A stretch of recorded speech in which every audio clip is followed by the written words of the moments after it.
Hello മുത്തുപണികളെ. അപ്പോൾ നമ്മളെല്ലാവരും ഇപ്പോൾ സോഷ്യൽ മീഡിയയിൽ ചില കോളിളക്കങ്ങൾ സൃഷ്ടിച്ച ചില വാർത്തകൾ ഇങ്ങനെ വന്നുകൊണ്ടിരിക്കുകയാണ്.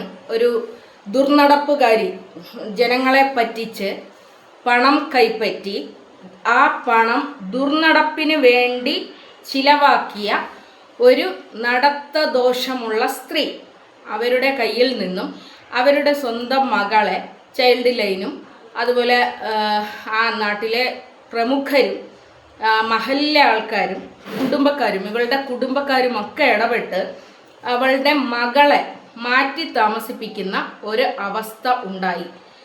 വെറുതെ ഒരിടത്തുമല്ല. ഇതിനു മുമ്പ് ഞാൻ അറിഞ്ഞത് എന്ന് പറയുന്നത് പെൺകുട്ടിയെ അവരുടെ ഉമ്മാൻ്റെ കൂടെ താമസിപ്പിക്കുന്നു. പക്ഷേ എല്ലാ കാര്യങ്ങളും കുട്ടിയുടെ സ്വന്തം ഉമ്മയാണ് നടത്തേണ്ടത് എന്നുള്ളതാണ്. നടത്തും, അവരുടെ വീട്ടിൽ പോകും, ആ കുട്ടി ആ വീട്ടിൽ പോകും, അങ്ങനെയൊക്കെ ആയിരുന്നു. അങ്ങനെ ഇരിക്കുമ്പോഴാണ് ഒരു സുപ്രഭാതത്തിൽ ആ പെൺകുട്ടിയെ കൊണ്ടുവന്ന് ഭീഷണിപ്പെടുത്തുന്ന ഒരു ലൈവ് നമ്മളെല്ലാവരും കണ്ടത്. ആ ലൈവ് ഇപ്പോൾ ഡിലീറ്റഡ് ആണ്. അപ്പോൾ ആ ഒരു ലൈവിൻ്റെ അടിസ്ഥാനത്തിൽ വീണ്ടും പഞ്ചായത്തും ചൈൽഡ് ലൈനും ഒക്കെ ഈ ഒരു കേസ് ഏറ്റെടുത്തിട്ടുണ്ടായിരുന്നു. ഇപ്പോൾ ഈ അടുത്തായിട്ട് പൂജപ്പുരയ്ക്ക് അടുത്താണ് നമ്മളെ തിരുവനന്തപുരം ചൈൽഡ് ലൈന് ഉള്ളത്. അതിൻ്റെ അടുത്ത് ഇവരെ കണ്ട ആളുകൾ എന്നെ വിളിച്ച് പറഞ്ഞിട്ടുണ്ടായിരുന്നു. അപ്പോൾ അന്ന് അത് അവിടെ വെച്ച് ഞാൻ അവരെ കണ്ടു എന്ന് പറഞ്ഞപ്പോൾ എല്ലാവരും ഇവർ തന്നെ വന്നിട്ട് അയ്യോ അങ്ങനെയൊന്നും ഇല്ല, ഇങ്ങനെയല്ല, ഞാൻ അവിടെ പോയിട്ടില്ല, എറണാകുളത്താണ് എന്നൊക്കെ പറഞ്ഞിട്ടുണ്ടായിരുന്നു. പക്ഷേ ചില കള്ളങ്ങളുടെ അല്ലെങ്കിലും ഒരുപാട് കാലം ആർക്കും മറച്ചു വയ്ക്കാനൊന്നും പറ്റില്ല. 2 ദിവസം പോലും തികയുന്നതിന് മുമ്പ് അവർ എന്നെ സമ്മതിച്ചു, ചൈൽഡ് ലൈനിൽ അവർ എത്തിയിട്ടുണ്ട്. അപ്പോൾ സ്വാഭാവികമായിട്ട് ഈ ഒരു കേസ് എന്ന് പറയുന്നത് പബ്ലിക്കിൽ ചർച്ച ചെയ്യേണ്ട കാര്യമില്ല. ഇവർ പബ്ലിക്കിൽ പറയാതിരിക്കുകയാണ് എങ്കിൽ നമുക്കിത് ചർച്ച ചെയ്യേണ്ട കാര്യമില്ല. പക്ഷേ ഈ കുട്ടിയുടെ കേസ് ഇവർ നിരന്തരം വന്ന് പറയുമ്പോൾ ഇത് അവരുടെ സ്വന്തം മകളാണ്. അപ്പോൾ സ്വാഭാവികമായിട്ട് ഈ കാര്യങ്ങൾ ജനങ്ങൾ അറിയേണ്ടുന്ന ഒരു ആവശ്യകത ഉള്ളത് കൊണ്ട് മാത്രം ഈ ഒരു കാര്യത്തെക്കുറിച്ച് ഞാൻ സംസാരിക്കുന്നതാണ്. അപ്പോൾ അതായത് സംഭവം വേറെ ഒന്നുമല്ല, ചൈൽഡ് ലൈനിൽ ഇവർ എത്തിയതിനെ ഇവർ ന്യായീകരിക്കുന്ന ചില ഒരുപാട് കാര്യങ്ങളുണ്ട്. അത് ഇപ്പോൾ ഞാൻ ഈ കാര്യത്തിനെ കുറിച്ച് സംസാരിക്കുന്നത് കൊണ്ട് കുറേ ആളുകൾ അവരുടെ സംശയങ്ങൾ എനിക്ക് അയച്ചു തന്നിട്ടുണ്ട്. ആ അയച്ചു തന്ന ക്വസ്റ്റ്യനും എൻ്റെ സംശയങ്ങളും കൂടിയാണ് കേട്ടോ. ഇതിൽ ഞാൻ ചോദിക്കുന്ന കാര്യങ്ങളെന്ന് പറയുന്നത് എൻ്റെ സംശയങ്ങളും കൂടിയാണ്. ഈ പെൺകുട്ടീനെ ചൈൽഡ് ലൈൻ ഏറ്റെടുത്തതിന് ശേഷം ചൈൽഡ് ലൈനിൽ ഒരു കേസ് പോയിട്ടുണ്ട്. കുട്ടി ഒരു മൊഴി കൊടുത്തിട്ടുണ്ട്. ഈ മൊഴി എന്ന് പറയുന്നത് പ്രസവിച്ച ഉമ്മയായ ഇവൾക്ക് അറിയാൻ പാടില്ല. പ്രസവിച്ച ഈ കുട്ടിയുടെ കൂടെ ജീവിക്കുന്ന ഈ കുട്ടിയുടെ സ്വന്തം ഉമ്മയ്ക്ക് കുട്ടി ചൈൽഡ് ലൈനിൽ കൊടുത്തിരിക്കുന്ന മൊഴി എന്താണ് എന്നുള്ളത് അറിയാൻ പാടില്ല. വൻ ദുരന്തം ഒന്ന്. അടുത്തത്, ചൈൽഡ് ലൈൻകാർ ഉമ്മാനെയും ഉമ്മയുടെ കാമുകനെയും വിളിപ്പിച്ചിട്ടുണ്ടായിരുന്നു. കുട്ടിയുടെ മൊഴിയുടെ അടിസ്ഥാനത്തിൽ സംഭവം ചർച്ച ചെയ്യാൻ വേണ്ടിയിട്ടും ഇതിൻ്റെ സത്യാവസ്ഥ എന്താണെന്ന് മനസ്സിലാക്കാൻ വേണ്ടിയിട്ടും കുട്ടിയെയും കുട്ടിയുടെ രക്ഷിതാക്കളെയും ഉമ്മയെയും ഉമ്മയുടെ കാമുകനെയും ചൈൽഡ് ലൈൻകാർ വിളിച്ചു. പക്ഷേ ഉമ്മയുടെ കാമുകൻ പറഞ്ഞു പോവണ്ട. അപ്പോൾ ഉമ്മ എന്ത് ചെയ്തു? പോയില്ല. നല്ല ഉമ്മയാണ് ഉമ്മയാണ് അഖിലസാര മൊഴി. ഉമ്മ എന്ത് ചെയ്തു? സ്വന്തം മകളുടെ കൂടെ നിൽക്കാതെ കാമുകൻ പറഞ്ഞു പോകണ്ട, പോയില്ല. മിടുക്കി. അപ്പോഴെങ്കിലും സംശയം തോന്നിയില്ല നിനക്കല്ലേ? എന്തുകൊണ്ട് ഇയാൾ പോകണ്ട എന്ന് പറയുന്നു എന്നുള്ള സംശയം നിങ്ങൾക്ക് തോന്നിയില്ല. Very good, congratulation. ഇനി എന്ത് മൊഴിയാണ് ഈ പെൺകുട്ടി ചൈൽഡ് ലൈനിൽ കൊടുത്തിരിക്കുന്നത് എന്നുള്ളത് ഉമ്മ അറിഞ്ഞിട്ടില്ല. ഒരു പെൺകുട്ടി, അതും ഇവളുടെ വീട്ടിൽ നിൽക്കുന്ന ഇവളുടെ സ്വന്തം മകള് ചൈൽഡ് ലൈൻകാരോട് ആ വീട്ടിൽ ആ കുട്ടി അനുഭവിച്ച ചില കാര്യങ്ങളെക്കുറിച്ച് സംസാരിച്ചു. അത് എന്ത് മൊഴിയാണ് എന്നുള്ളത് പോലും മനസ്സിലായില്ല, ഇവർ അറിഞ്ഞിട്ടില്ല. 12 വയസ്സുള്ള പെൺകുട്ടി ഒരു മൊഴി കൊടുത്തിട്ടുണ്ട്. അത് 12 വയസ്സുള്ള ഒരു പെൺകുട്ടിക്ക് പറയാൻ പറ്റുന്ന, അവളുടെ ബുദ്ധിയിൽ ഉദിക്കുന്ന ഒരു കാര്യമല്ല. അതായത് അവൾക്ക് കള്ളം പറയാൻ സാധിക്കില്ല. ആ ഒരു കാര്യത്തിനെ കുറിച്ച് ആര് പഠിപ്പിച്ചു കൊടുത്താലും ആ ഒരു കാര്യം സംഭവിക്കാതെ ആ പെൺകുട്ടിക്ക് അതിനെക്കുറിച്ച് സംസാരിക്കാൻ സാധിക്കില്ല. അതിനുള്ള ഒരു ബുദ്ധി ആ കുട്ടിക്കില്ല എന്നിവർ തന്നെ സമ്മതിക്കുമ്പോൾ വീണ്ടും ഇവർ പറയുന്നുണ്ട്, എൻ്റെ മകളോട് എന്ത് നുണ പഠിപ്പിച്ചു കൊടുത്താലും അത് അതുപോലെ തന്നെ പറയുകയും ചെയ്യും. അതായത് മുമ്പ് ഇവർ ഈ പെൺകുട്ടിയെക്കുറിച്ച് പറഞ്ഞിട്ടുള്ള, ഈ പെൺകുട്ടീനെ കൊണ്ടുവന്ന് പറഞ്ഞിട്ടുള്ള കാര്യങ്ങളൊക്കെയും തന്നെ ഇവർ പഠിപ്പിച്ചു കൊടുത്ത നുണകളാണ്. അത് പുസ്തകത്തിൽ വായിക്കുന്നത് പോലെ ആ പെൺകുട്ടി അത് വായിച്ചു വിട്ടതാണ് എന്ന് എന്നെ ഒരു ഉമ്മയും മകളും എന്നെ സമീപിച്ചു. എൻ്റെ അടുത്ത് കുറച്ച് കാര്യങ്ങൾ സംസാരിച്ചു. അതിൽ ആ പെൺകുട്ടി, എനിക്ക് തോന്നുന്നു ആ കുട്ടി 4-ലെങ്ങാണ്ടാണ് പഠിക്കുന്നത്. അതായത് ഈ പെൺകുട്ടിയുടെ സെയിം ഏജ് എങ്ങാണ്ടാണ് ആ കുട്ടി എന്നോട് സംസാരിച്ചു. അത് കുട്ടിയുടെ വോയിസ് ആയതുകൊണ്ട് മാത്രം ഞാൻ പബ്ലിക്കിൽ വിടുന്നില്ല എന്നേ ഉള്ളൂ. ആ ഒരു വോയിസ് എന്ന് പറയുന്നത് ഭയങ്കര രസകരമായിട്ട് എനിക്ക് തോന്നി. അതായത് പിന്നെ ഞാനത് എൻ്റെ വോയിസ് ക്ലിയർ അല്ലാതെ ഇതിൽ കൊടുത്തേക്കാം. അവര് പ്രോഫിറ്റ് നോക്കാനാണ് തോന്നുന്നത്, അല്ലാതെ ആ കൊച്ചിനെ സ്നേഹമൊന്നുമില്ല, പ്രോഫിറ്റ് നോക്കാനാണ്. എന്താണ് സ്കൂള് മാറ്റി, ഞാനറിയാം സ്കൂള് മാറ്റിയത്. സ്കൂള് മാറ്റി എന്താണ് പ്രശ്നം?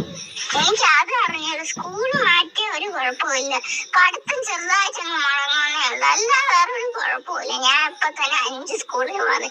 പിന്നെ എനിക്ക് ചെറുതായിട്ട് പഠിത്തത്തിന് കുഴപ്പമൊന്നും എനിക്കങ്ങനെ പറ്റിയിട്ടില്ല. പിന്നെന്താ സ്കൂള് മാറ്റിയ കുഴപ്പം?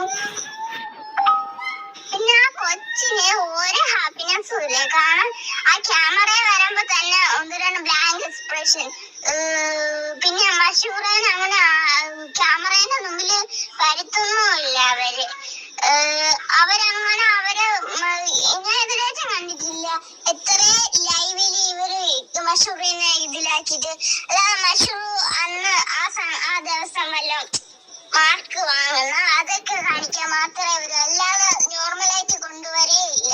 ബാക്കി 2 കൊച്ചുങ്ങൾ ചില സമയത്ത് കൊണ്ടുവരും, പക്ഷെ ഈ മഷൂറാനെ അങ്ങനെ കൊണ്ടുവരുന്ന ആ സമയത്ത് ഈ മഷൂറാനെ അങ്ങനെ ഹാപ്പി ആയിട്ട് തോന്നുന്നില്ല. ഹാപ്പിനെസ് അവൾക്കില്ല.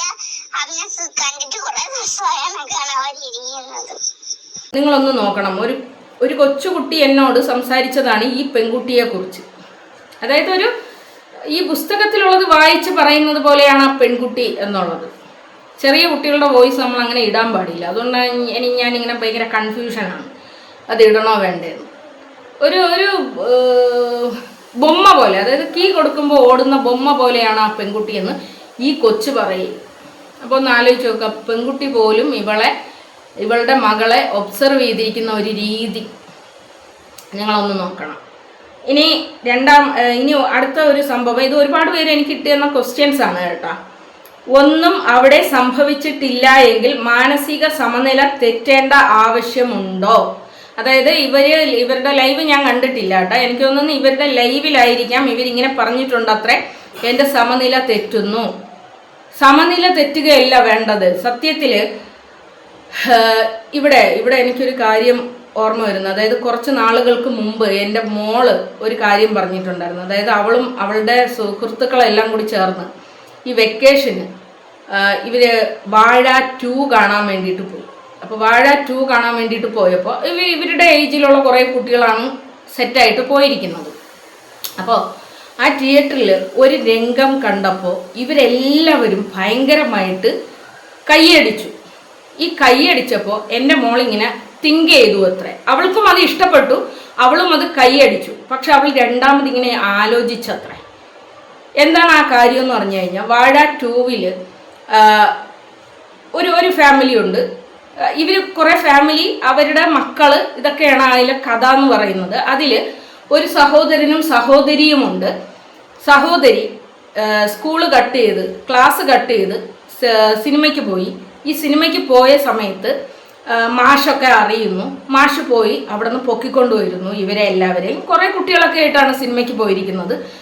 അവിടെ നിന്ന് ഇവരെ പൊക്കിക്കൊണ്ട് വന്നതിന് ശേഷം സ്കൂളിൽ വലിയ വിഷയങ്ങൾ നടക്കുന്നു. ഈ ഒരു സമയത്ത് ഈ കുട്ടിയുടെ ആങ്ങള ഡ്രഗ്സ് ഉപയോഗിക്കുന്നുണ്ട്, ഒരു സ്ഥലത്ത് നിന്ന് ഡ്രഗ്സ് ഉപയോഗിക്കുന്നു. പക്ഷെ സ്കൂളിൽ ഈ ഒരു വിഷയം ഇങ്ങനെ ചർച്ച ചെയ്യുകയും ആ മാഷ് ഈ കുട്ടിയെക്കുറിച്ച് അനാവശ്യം പറയുകയും ചെയ്യണം. അതായത് ആര് വിളിച്ചാലും ഈ കുട്ടി പോവോ എന്നൊക്കെ പറഞ്ഞുകൊണ്ട് ഇങ്ങനെ പറയുകയും ചെയ്യുന്നു. അച്ഛനും അമ്മയും ഭയങ്കര സങ്കടത്തോടു കൂടി ആ കൊച്ചിനെ വിളിച്ച് തിരിച്ചു വരുന്ന സമയത്ത് ഗ്രൗണ്ടിൽ നിന്ന് കുറച്ച് കുട്ടികൾ, സ്വബോധമുള്ള കുറച്ച് കുട്ടികൾ, അവർ ഡ്രഗ്സ് ഒന്നും അടിച്ചിട്ടില്ല, സ്വബോധത്തോടു കൂടി അവരിരുന്നുകൊണ്ട് പറയുകയാണ്, മോളെ സിനിമയ്ക്ക് പോകണമെങ്കിൽ എൻ്റെ അടുത്ത് പറഞ്ഞാൽ മതി, ഞാൻ കൊണ്ടുപോകാം, പൈസയൊക്കെ ഞാൻ കൊടുത്തോളാം എന്ന് പറഞ്ഞിട്ട് ഇങ്ങനെ.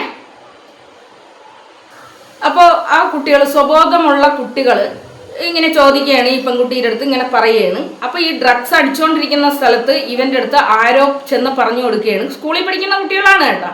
ഡ്രഗ്സ് അടിച്ചുകൊണ്ടിരിക്കുന്ന ഇവൻ്റെ അടുത്ത് ഇങ്ങനെ നിന്റെ പെങ്ങളോട് ഇങ്ങനെ വന്ന് ചോദിക്കുന്നുണ്ടടാ എന്ന് പറഞ്ഞപ്പോൾ ഇവർ 4 സുഹൃത്തുക്കളും കൂടി വന്ന് അവൻ്റെയൊക്കെ മൂക്കിടിച്ച് പരത്തിയത്രേ. ഈ രംഗം കാണുമ്പോൾ ഇവരെല്ലാവരും ഭയങ്കരമായിട്ട് കൈയടിച്ച് ഭയങ്കരമായിട്ട് ഇങ്ങനെ ആ ഊ എന്നൊക്കെ കിടന്നിട്ട് വിളിക്കുന്നു അത്രേ. ആ സമയത്ത് ആ രംഗം കണ്ടപ്പോൾ എൻ്റെ മോൾക്ക് ഇഷ്ടപ്പെട്ടു. പക്ഷെ അവൾ തിരിച്ചു വന്നിട്ട് എൻ്റെ അടുത്ത് ഇങ്ങനെ ചോദിക്കുകയാണ്. അപ്പോൾ എൻ്റെ മോള് വീട്ടിൽ വന്നതിന് ശേഷം ഇങ്ങനെ ചോദിക്കുകയാണ്, ഉമ്മച്ചി ഇതിൽ തെറ്റെന്താണ്, ശരി എന്താണ് എന്ന് എൻ്റെ അടുത്ത് ചോദിക്കുകയാണ്. എന്നിട്ട് ഇവൾ ഈ കഥ എൻ്റെ അടുത്ത് പറയുകയാണ്. ശരിക്കും ഇതിൽ ആരും തെറ്റും ചെയ്തിട്ടില്ല, ശരിയും ചെയ്തിട്ടില്ല. തെറ്റിനെ തെറ്റുകൊണ്ട് നേരിട്ടപ്പോൾ അത് നമുക്ക് കണ്ടുകൊണ്ടിരുന്ന നമുക്കെന്തായി, അത് ശരിയായി തോന്നിയെങ്കിൽ നമ്മുടെ ഉള്ളിലെ ചിന്താഗതിയാണ് എന്ത്, അതായത് ആ ഡ്രഗ്സ് അടിച്ചത് തെറ്റാണ്, നോർമലായ കുട്ടികൾ ആ പെൺകുട്ടിയോട് ചോദിച്ചത് തെറ്റാണ്.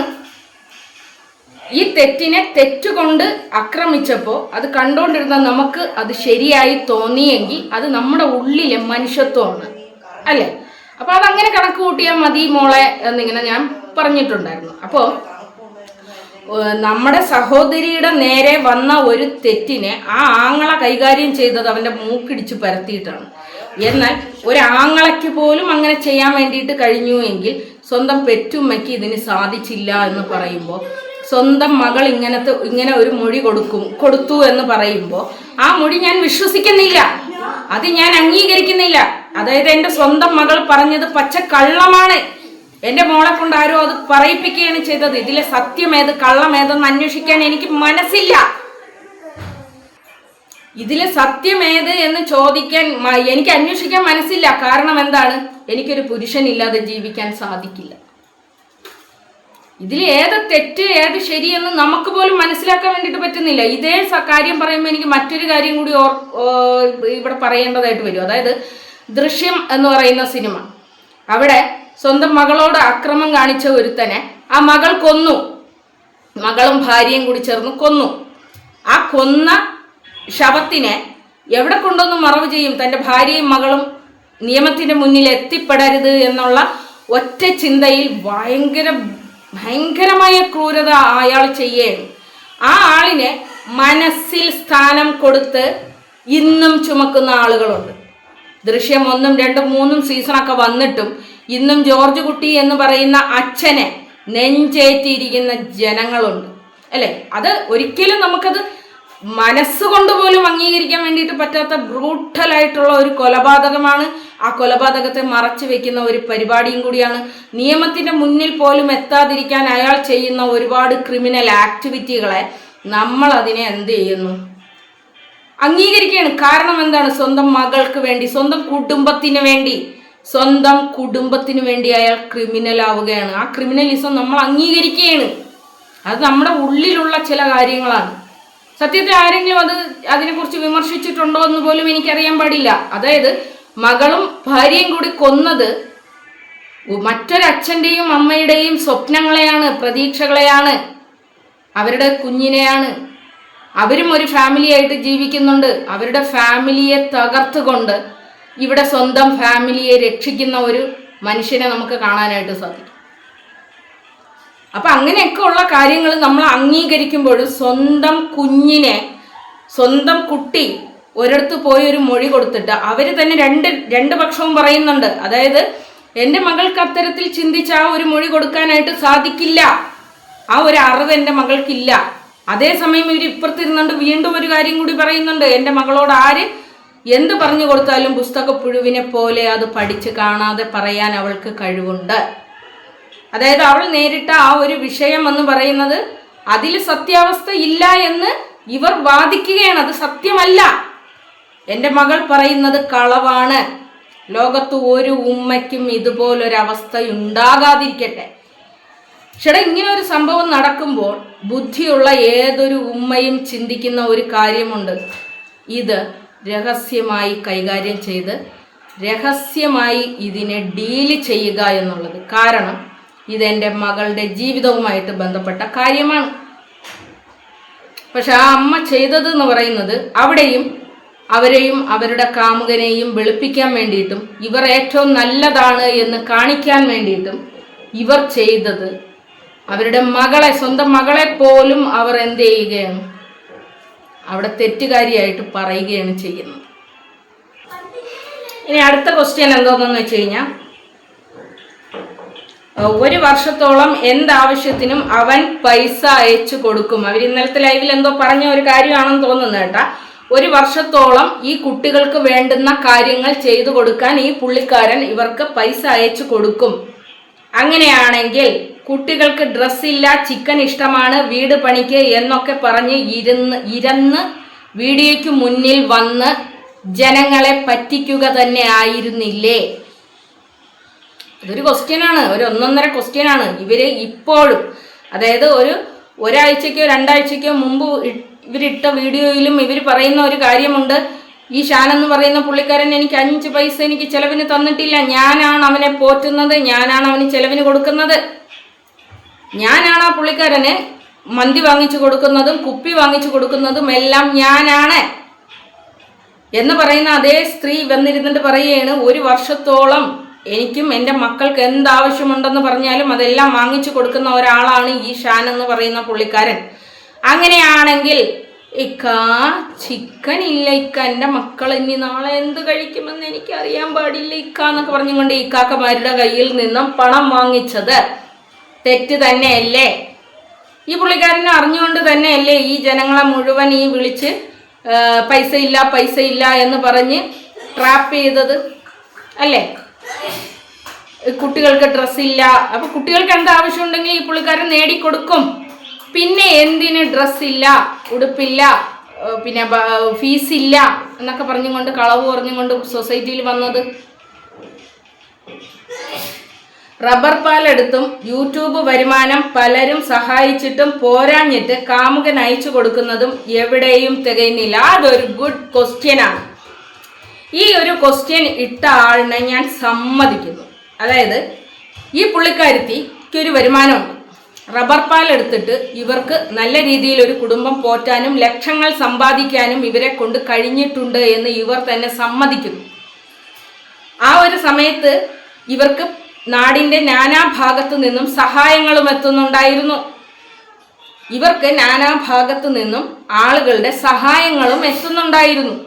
ഈ സഹായവും പിന്നെ ലോലഹൃദയന്മാരായ ഇക്കാക്കന്മാരുടെ സഹായവും ഈ കാമുകന്റെ സഹായവും കാമുകന്റെ ചെലവിന് കൊടുപ്പും എല്ലാം ഉണ്ടായിട്ടും 3 മക്കൾക്കും ഒരു തള്ളയ്ക്കും ചെലവിന് തികയുന്നില്ല എങ്കിൽ ഇവരെത്തരത്തിലുള്ള ദുർനടപ്പുകാരി അല്ലെങ്കിൽ എത്തരത്തിലുള്ള ദൂർത്തടിക്കാരിയാണ് എന്നുള്ളത് നിങ്ങളൊന്ന് ആലോചിച്ച് നോക്കണേ.